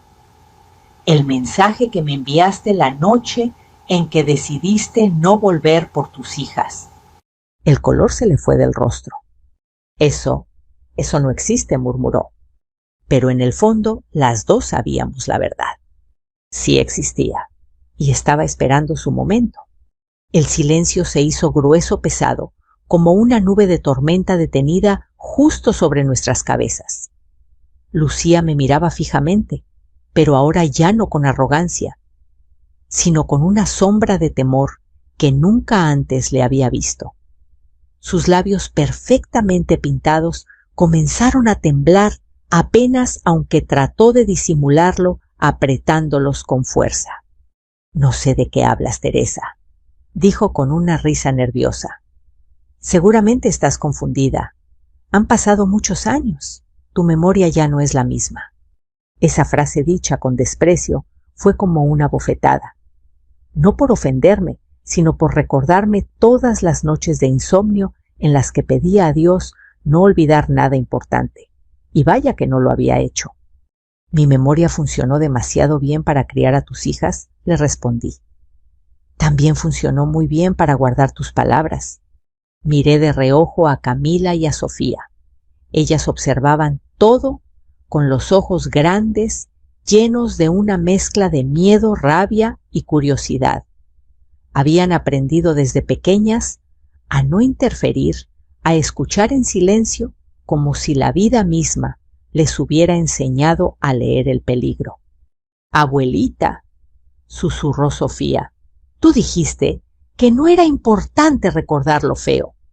«Tampoco es bueno permitir que alguien lo repita, hijita», le contesté suavemente, sin dejar de mirar a Lucía. Ella desvió la vista hacia mis nietas, suspiró con dramatismo y adoptó un tono meloso, casi dulce. «Niñas, yo no quería separarme de ustedes. La vida me puso en una situación horrible. Tenía miedo de no poder darles lo que merecían. Por eso confié en su abuela. Pero ella después ya no quiso regresármelas». Camila dio un paso al frente. «Eso no es cierto», exclamó, con una voz que hacía apenas unos años habría sido frágil, pero ahora estaba llena de carácter. «Tú nunca volviste, ni una llamada, ni una carta, ni siquiera un regalo de cumpleaños». Los ojos de Lucía se humedecieron, pero no de vergüenza. Reconocí esa mirada. Era la misma mirada de siempre, la de alguien que relata un drama falso esperando compasión. «Tenía que esconderme», respondió Lucía, mirándolas con lástima fingida. «Había gente que quería hacerme daño. Yo pensaba todos los días en ustedes, mis niñas. Cada noche rezaba para que estuvieran bien». Yo cerré los ojos por un segundo. Si ella hubiera visto cuánto lloraban, cuántas veces preguntaban por su mamá, cuántas veces se enfermaron del alma, no se atrevería a decir esas palabras. Pero la verdad es que Lucía nunca estuvo cerca, ni siquiera cuando la verdad dolía más que cualquier mentira. Los años pasaron lentamente.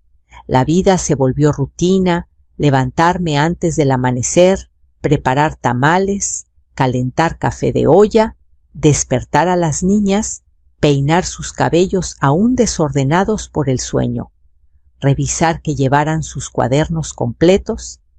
En algunas mañanas, mientras esperaba el camión para ir a trabajar, las manos me temblaban de cansancio. Mis huesos protestaban con cada paso, pero no podía detenerme. Ellas necesitaban comer, necesitaban zapatos nuevos, necesitaban vacunas, cuadernos, uniformes. Cuando Camila cumplió 6 años, recuerdo que llegó de la escuela con un dibujo en la mano. Era una familia, una niña, un bebé, una mujer mayor con un delantal y un espacio en blanco al lado. Y este espacio le pregunté. «Es para mi mamá», respondió con naturalidad. «Por si algún día vuelve, sepa dónde ponerse». Ese dibujo me destrozó silenciosamente. Años después, cuando Sofía enfermó de bronquitis, tuve que internarla 3 noches en un hospital público. Dormí sentada en una silla de plástico, abrazada a mi bolso, viendo cómo subía y bajaba su pequeño pecho. En ese momento, más de una vez, pensé en Lucía. ¿Dormiría ella tranquila? ¿Soñaría con sus niñas? ¿O habría borrado sus nombres de la memoria?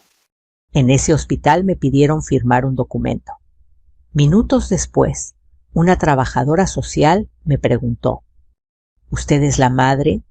Yo miré a Sofía conectada al suero, tan indefensa. Soy su abuela, respondí, pero soy la única que está aquí. Ella asintió en silencio y anotó algo en su libreta. Ese día comenzó el proceso para obtener la custodia temporal. Nadie vino a reclamarla. Nadie preguntó. Nadie impidió que lo hiciera. Los años pasaron así, silenciosos, dolorosos, llenos de sacrificios, hasta que una tarde, cuando ya casi no recordaba su voz, escuché por casualidad algo que me creó una grieta en el pecho.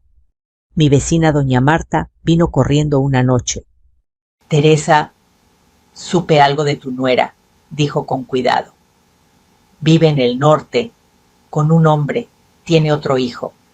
Otro hijo. Aquella noticia cayó como un rayo, no por celos, sino por pura incredulidad. Ella sí pudo criar a otro niño, sí pudo convertirse en madre nuevamente, sí pudo formar un hogar, lejos de sus hijas. Esa noche tomé el viejo celular que había dejado guardado en una cajita de metal, el mismo celular que usaba cuando Lucía aún existía para mí. Lo cargué, lo limpié con cuidado, como si tocara un objeto sagrado. Al encenderlo, vi toda la historia que mi corazón nunca quiso olvidar: llamadas perdidas, sin respuesta, silencio, fechas marcadas por el abandono. Y un mensaje sin abrir. Un mensaje que evitaba como si fuera una herida que no deseaba revisar. Pero esa noche por fin reuní valor. Antes de abrirlo recé: Virgencita, dame fuerza para aceptar la verdad. Presioné la pantalla con mi pulgar viejo y arrugado, y apareció ese mensaje enviado a las 11:37 de la noche, una semana después de haber dejado a las niñas conmigo. No lo leí completo entonces. No tuve el valor. Lo apagué. Lo guardé otra vez. Lo enterré donde ni mis manos quisieron tocarlo. Y lo dejé ahí hasta el día de hoy. Lucía seguía parada frente a mí, pensando que su versión era más fuerte que la mía, que su palabra pesaba más. Pobre mujer. No recordaba lo que había escrito. No recordaba las palabras exactas que la iban a delatar. Mientes Teresa insistió, levantando la voz de nuevo. Si yo quise desaparecer, fue porque tú me asustaste. Me dijiste que me ibas a quitar a mis hijas. Esta vez fui yo quien alzó la voz, firme, clara. Yo no quito hijos. Yo los cuido cuando alguien los abandona. Camila me abrazó del brazo. No necesitamos nada de ella, dijo. Te tenemos a ti. Lucía frunció el ceño observándola, como si eso la hiriera más que todo lo demás. Aún no has escuchado lo que tengo, dije, mientras caminaba lentamente hacia mi habitación. Si vas a exigir dinero, primero vas a escuchar tus propias palabras. Lucía me siguió inquieta, mirando a todas partes. Yo abrí el cajón donde guardaba mis recuerdos. Allí estaba el celular envuelto con un pañuelo blanco. Lo levanté lentamente. Este fue el último objeto que dejaste en esta casa. El día que decidiste no volver, le dije. Ella dio un paso atrás. Eso no prueba nada, susurró. Lo que hay dentro, sí, le respondí. Mi dedo estuvo a punto de oprimir la pantalla. Las dos niñas contenían la respiración, y Lucía palideció, como si ya recordara lo que ese mensaje contenía. El pequeño aparato vibró entre mis dedos. Un sonido débil, casi tímido, pero cargado de años de silencio. Lucía lo miraba como si fuera una serpiente a punto de morderla. Mis nietas se acercaron una a cada lado, aferrándose a mi falda. Afuera, el sol comenzaba a caer, pintando el cielo de naranja, como si hasta la tarde quisiera escuchar la verdad. No tienes derecho a mostrar eso, dijo Lucía con la voz quebrada. Son cosas privadas. No hay nada más privado que dejar a dos hijos sin volver, respondí sin mirarla, enfocada en la pantalla. Presioné el botón. La luz azulada se encendió y por un segundo vi reflejado en el vidrio mi rostro arrugado, y detrás el rostro joven, casi irreconocible, de la mujer que alguna vez llamé hija. Abrí el mensaje, y allí estaban sus palabras intactas, congeladas en el tiempo, tan vivas como si acabara de enviarlas. Teresa, no voy a regresar. Lo decidí hoy. No estoy hecha para ser madre. Esas niñas merecen algo mejor que yo. Hazte cargo. Y no me busques. Un largo silencio cayó sobre la habitación. Sentí que mi corazón se detenía un instante. Nunca en todos esos años había tenido el valor de leerlo completo en voz alta. Hasta ahora. Miré a mis nietas. Camila respiraba entrecortadamente. Sofía tenía los labios humedecidos por lágrimas silenciosas que caían sin hacer ruido.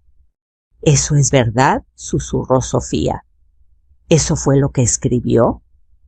Asentí sin palabras, manteniendo la vista fija en la pantalla. Lucía abrió la boca, la cerró, la volvió a abrir. Intentó reírse, pero lo que salió fue un sollozo ahogado. Yo estaba desesperada, murmuró. Estaba confundida, no sabía lo que decía. —No estabas confundida —le dije con una suavidad que dolía más que el grito. —Estabas eligiendo. Ella levantó la vista con lágrimas en los ojos. Era joven, tenía miedo, nadie me ayudó. Mi voz se tornó más firme. Yo te recibí cuando viniste asustada con 2 niñas en brazos. Yo no te cerré la puerta, yo no te grité. Yo te dije, entra, descansa, yo cuido a las niñas. Y tú aprovechaste eso para desaparecer. Lucía empezó a temblar. Todo el coraje que había traído parecía derrumbarse lentamente. Pero yo no había terminado. Pasé al siguiente archivo. Un pequeño ícono de audio apareció en la pantalla. Además del mensaje escrito, dejaste algo más, le informé. Algo que grabaste cuando creíste que yo nunca lo escucharía. Apreté el botón de reproducción. La habitación se llenó con su propia voz juvenil, sorprendida, apresurada, llena de nervios. Si algún día escuchas esto, que quede claro, no vuelvo por ellas. Estoy enamorada de alguien más. No quiero arrastrarlas conmigo. Tú eres mejor madre que yo. Cuida de ellas. Adiós. El llanto de Sofía se volvió audible. Camila se llevó las manos a la boca. Lucía cayó de rodillas en el suelo, como si el peso de esas palabras la hubiera derribado físicamente. Eso no cuenta, balbuceó. Yo no sabía que alguien lo iba a usar contra mí. No lo grabaste para el mundo, le respondí. Lo grabaste para tu conciencia, por si algún día te atrevías a enfrentarla. Durante varios segundos nadie dijo una palabra, ni siquiera los pájaros del patio cantaban. Entonces, con voz rota, Lucía susurró. He sufrido todos estos años, Teresa. No creas que fue fácil para mí. La observé con atención. Por primera vez no veía enojo ni manipulación en sus ojos. Veía cansancio, veía culpa, veía a una mujer rota por sus propias decisiones. Y nosotras también sufrimos, dijo Camila, de pronto con voz temblorosa pero valiente. Crecimos sin ti, sin saber por qué no nos querías. Lucía levantó la vista hacia ella con un dolor sincero. Claro que las quería. Pero no era suficiente, agregó Sofía suavemente. Amar también es quedarse.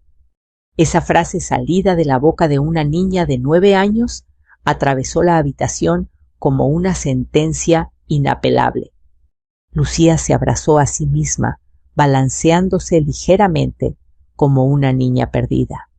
Volví porque me quedé sin nada, confesó en un susurro. El hombre por el que las dejé me dejó a mí. Me dijo que fui una estúpida por abandonar a mis hijas, que ahora no tenía ni dinero ni familia verdadera. Me quedé en silencio escuchando. No sentía odio, solo una profunda tristeza. Pensé que si ustedes tenían algún apoyo, si habías recibido dinero por ellas, podríamos empezar de nuevo.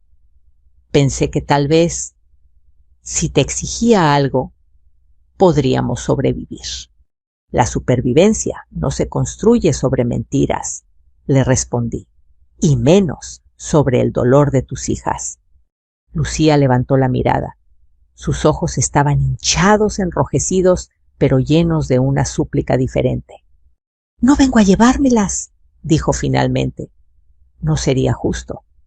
Solo no quiero quedarme con las manos vacías después de haber perdido todo. Sus palabras quedaron colgadas en el aire. Yo cerré los ojos por un instante. Durante años Imaginé este momento. Imaginé el enojo, la confrontación, el grito. Pero nunca imaginé que lo que sentiría sería compasión mezclada con firmeza. No tengo más dinero que el necesario para comer. Lucía, le expliqué con calma. Todo lo que fue para tus hijas fue para ellas. Cada peso, cada moneda, cada apoyo está documentado, está justificado y está en ellas, no en mí. Ella bajó la cabeza.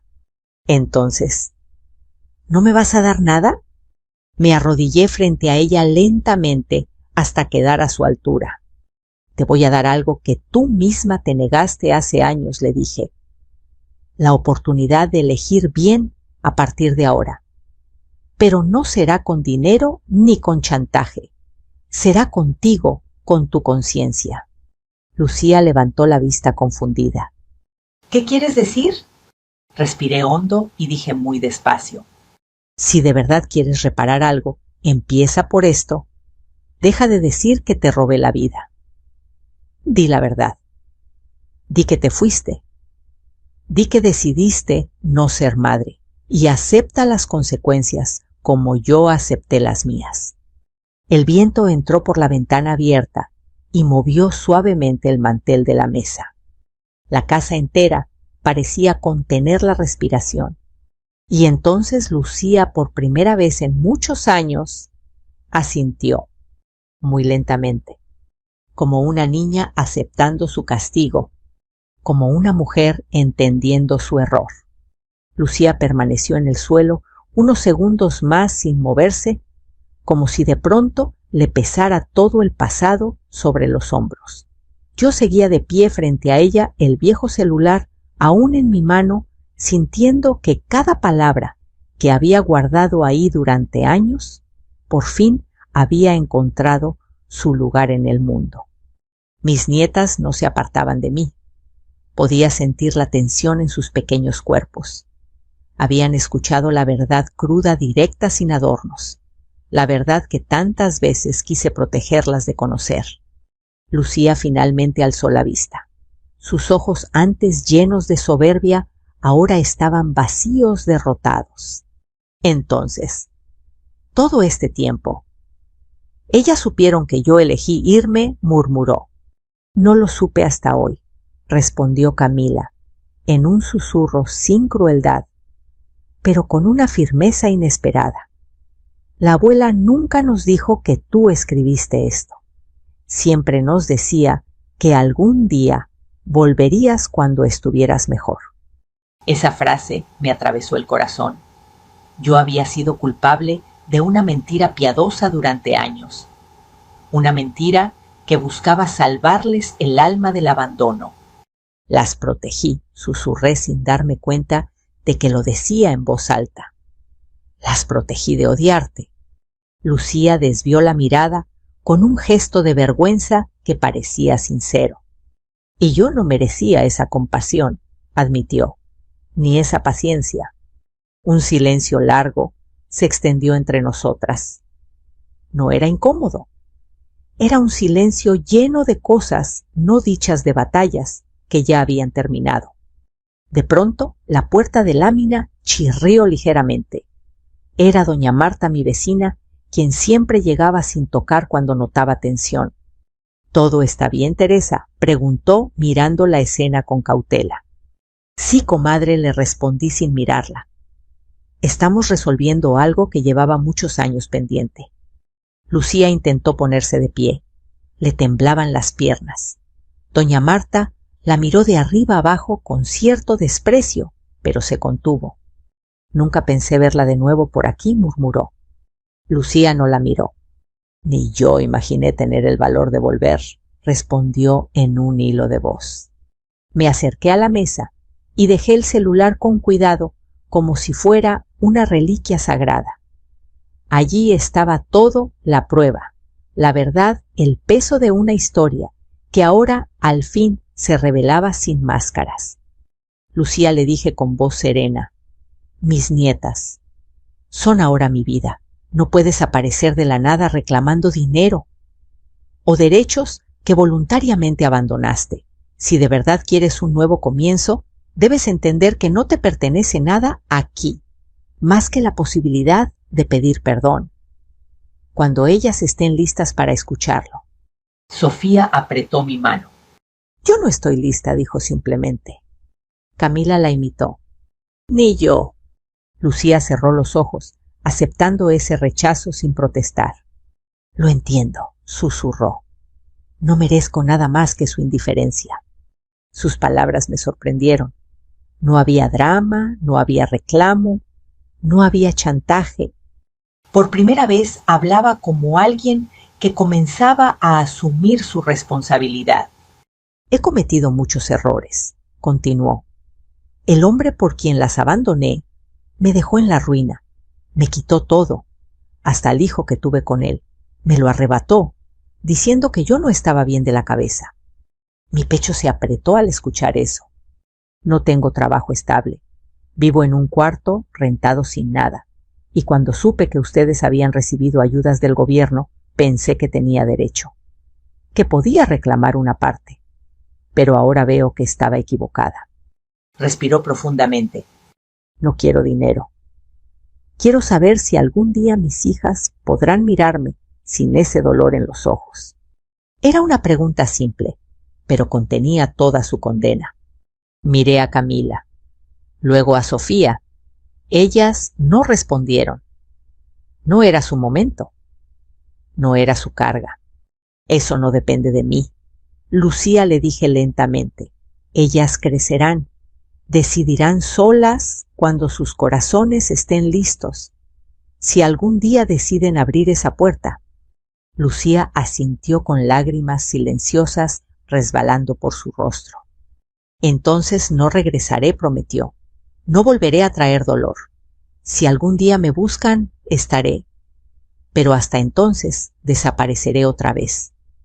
Esta vez voluntariamente. Sus palabras no tenían sabor a amenaza, sino a resignación.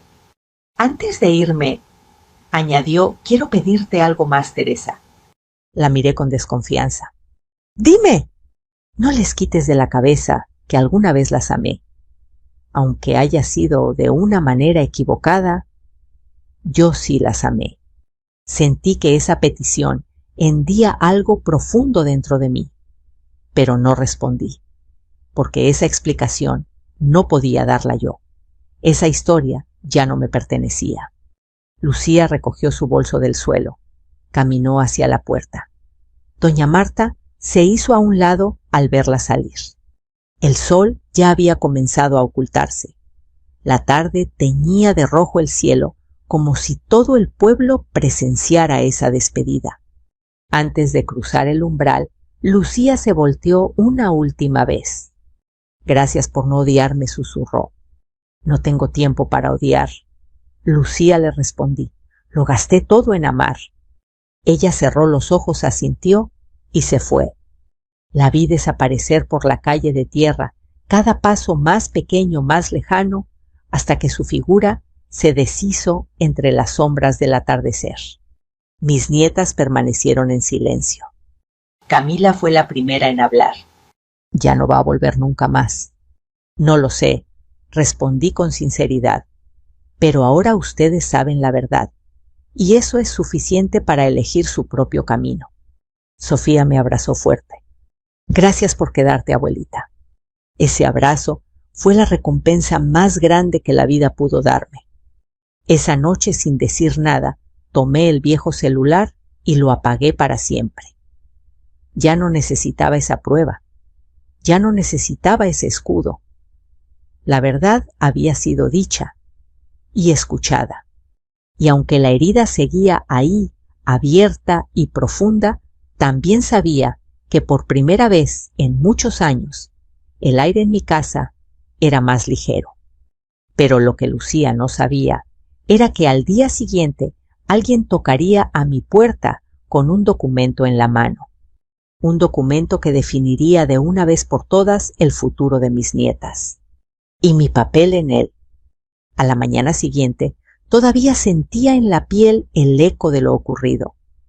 El alba apenas teñía de rosa las paredes de mi casa cuando escuché 3 golpes firmes en la puerta. No eran nerviosos como los de Lucía la tarde anterior. Eran precisos profesionales decididos. Me acerqué con cautela. ¿Quiénes?, pregunté. Licenciado Ramírez, del Departamento de Trabajo Social y Protección Familiar, respondió una voz masculina del otro lado. Venimos a verificar una situación delicada relacionada con 2 menores que residen aquí. Sentí como mi corazón dio un vuelco, pero no de miedo, más bien de sorpresa, de preparación. Abrí la puerta. Un hombre de unos 40 años, con una carpeta bajo el brazo, estaba acompañado por una joven mujer con un chaleco azul que decía Bienestar Infantil. Detrás de ellos, un policía permanecía de pie serio, pero tranquilo. ¿Es usted la señora Teresa Hernández?, preguntó el hombre. Sí, respondí. Y estas son mis nietas. Camila y Sofía se acercaron por detrás de mí sin soltar mi mano. Recibimos una denuncia anónima, continuó, en la que se afirma que usted ha retenido a 2 menores durante años, impidiendo el contacto con su madre biológica. Supe de inmediato de dónde provenía aquella denuncia. Sabía que Lucía había prometido no regresar. Pero también sabía que la desesperación a veces convierte las promesas en humo. No las he retenido, respondí con calma. Las crié desde el día en que su madre me las dejó. El licenciado asintió con seriedad. Precisamente estamos aquí para aclarar eso. Necesitamos hacer algunas preguntas, revisar documentos y hablar con las menores por separado, si nos lo permiten. Claro, respondí sin titubear. Aquí no hay nada que esconder. Y era verdad. Durante horas revisaron actas de nacimiento, constancias escolares, registros médicos, solicitudes de custodia temporal, comprobantes de ayudas económicas y su uso en ellas. Cada hoja que salía de aquella carpeta era una prueba más de mi verdad. Camila y Sofía hablaron con una naturalidad que me llenó de orgullo. ¿Tu abuela te obliga a quedarte aquí?, preguntó la trabajadora social. No, respondió Camila, mirando directo a sus ojos. Yo me quedo porque quiero. ¿Te gustaría vivir con tu mamá?, preguntó de nuevo con suavidad. Sofía negó con la cabeza. No la conozco, dijo en un susurro. Mi mamá es ella, y señaló hacia mí. En ese gesto se resumieron años enteros de vida. El licenciado Ramírez cerró su carpeta lentamente y me miró con un respeto que no intentó ocultar. Señora Teresa, después de revisar todo lo que nos ha mostrado y de escuchar a las niñas, queda claro que usted ha ejercido el papel de madre y tutora de forma ejemplar. La denuncia no tiene fundamento. Sentí como mis hombros, sin darme cuenta, se relajaron por completo. Pero hay algo más, añadió. Debido a la ausencia prolongada de la madre biológica y al documento que usted nos ha enseñado, ese mensaje y grabación donde expresa su abandono voluntario, el juzgado ha decidido iniciar un proceso para otorgarle la custodia legal permanente. Las palabras resonaron en mis oídos como campanas de iglesia. Custodia permanente, repetí incrédula. Así es, afirmó. A partir de hoy, usted será la responsable legal de Camila y Sofía hasta la mayoría de edad, sin riesgo de que la madre pueda reclamarlas en el futuro sin una orden judicial de peso.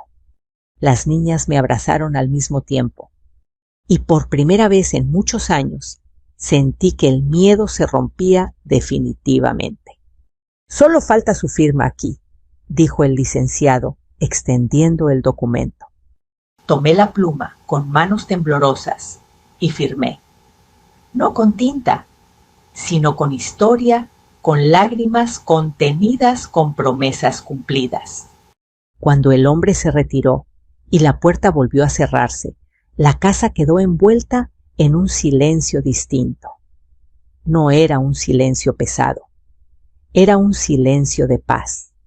«Entonces ya no nos pueden llevar», dijo Camila. «Nadie más va a separarnos», respondí mientras las abrazaba. «Eres mi hija. Las dos lo son. La ley solo acaba de reconocer lo que el corazón sabía desde hace mucho tiempo». Ese mismo día, al atardecer, doña Marta llegó con una bolsa de pan dulce. «Todo bien, Teresa, vi. A unos hombres del gobierno aquí». «Todo más que bien, comadre», le dije con una sonrisa que hacía años no nacía de mí. Hoy por primera vez. Somos oficialmente una familia. Ella me abrazó fuerte. «Dios no se equivoca cuando le da hijos al corazón correcto», susurró. Esa noche, mientras peinaba el cabello de Sofía y ayudaba a Camila con su tarea, sentí algo que parecía increíble. No miedo, no ansiedad, no incertidumbre, solo paz. Pero en el fondo sabía que aún quedaba un capítulo más por escribirse. El capítulo donde el destino me demostraría si Lucía realmente había entendido la lección, o si el dolor volvería a llamar a mi puerta por última vez. Esa noche casi no pude dormir, no por miedo, sino por la sensación extraña de que un capítulo se había cerrado y otro, aún más profundo, estaba a punto de abrirse. La custodia legal permanente me daba tranquilidad, pero el alma de una madre, aunque sea abuela, convertida en madre por las circunstancias, nunca descansa del todo. Miraba el techo oscuro de mi cuarto mientras escuchaba la respiración suave de mis nietas al otro lado de la pared. Ellas dormían tranquilas, sin pesadillas, sin sobresaltos. Eso por sí solo ya era un milagro. Los días siguientes trajeron una rutina que hacía años no sentía tan ligera Camila, despertando temprano para ir a la escuela Sofía, cantando mientras se cepillaba el cabello. Yo preparando café y tortillas como si el mundo por fin hubiera decidido darme un respiro. Y entonces, una semana después, ocurrió algo que jamás imaginé. Volví a escuchar golpes en la puerta. Esta vez no fueron 3, fueron apenas 2 golpes suaves, tímidos, casi inseguros. Abrí lentamente. Lucía estaba allí. No tenía el mismo aspecto que la última vez. Su rostro lucía más sereno, aunque aún marcado por el cansancio. Llevaba ropa sencilla limpia. En su mano sostenía una pequeña bolsa de papel. «No vengo a exigir nada», dijo de inmediato, adelantándose a cualquier palabra mía. «Solo vengo a cumplir una promesa». La observé sin responder. «¿Qué promesa, Lucía?» «La de cambiar», susurró, «y la de no volver a traerles dolor». Levantó la bolsa que traía. «Consejo de mi terapeuta», me dijo.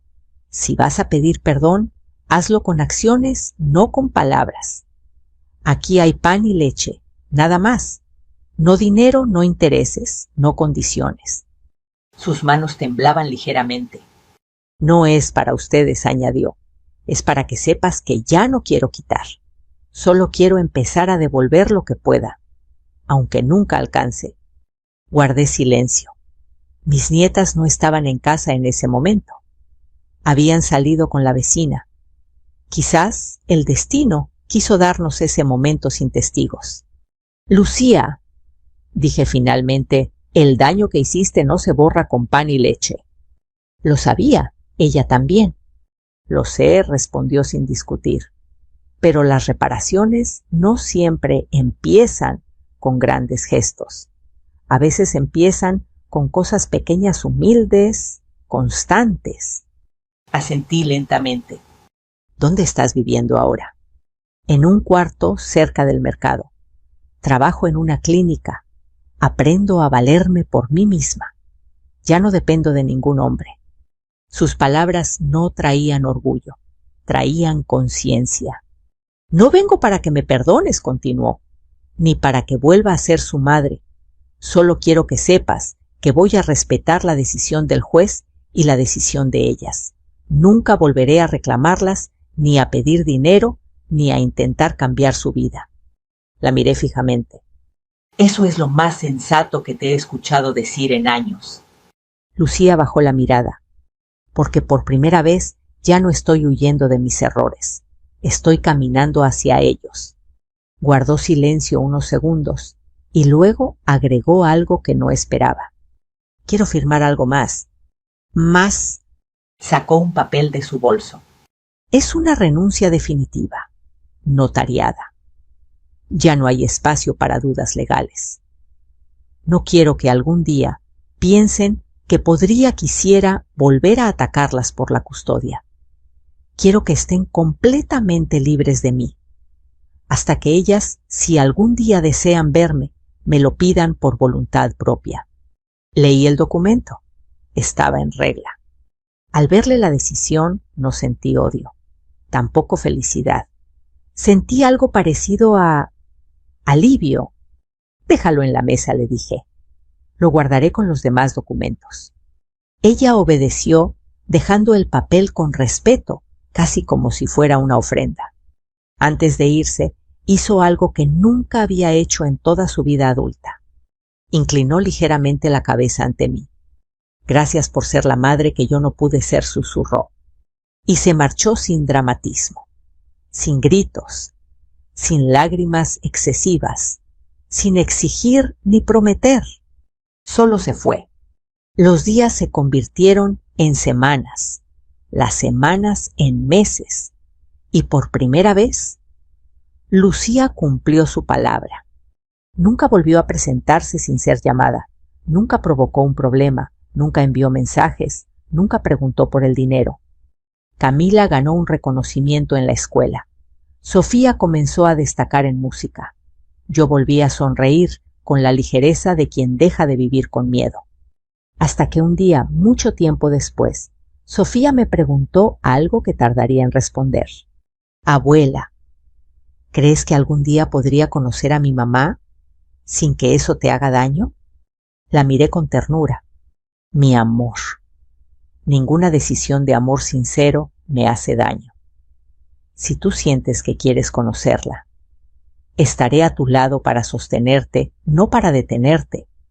Sonrió. No dijo nada más. Y entendí que la historia ya había dado su última vuelta.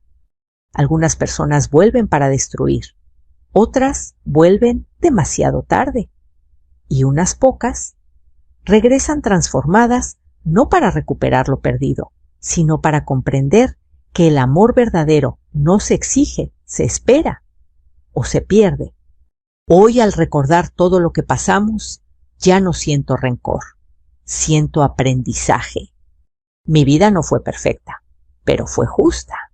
Y si esta historia tocó tu corazón, si hubo alguna parte en ella que te recordó tu propia vida, a tu madre, a tu abuela, a tus hijos, quiero hacerte una pregunta muy importante.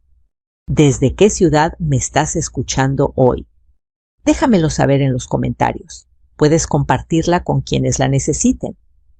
Suscríbete para que no te pierdas ninguna historia que nace del alma. Gracias por estar conmigo, por escuchar, por sentir conmigo. Con todo mi cariño, y también puedes apoyarme directamente usando el botón Super Thanks. Tu apoyo significa muchísimo para mí. Los quiero mucho y nos vemos en el próximo video.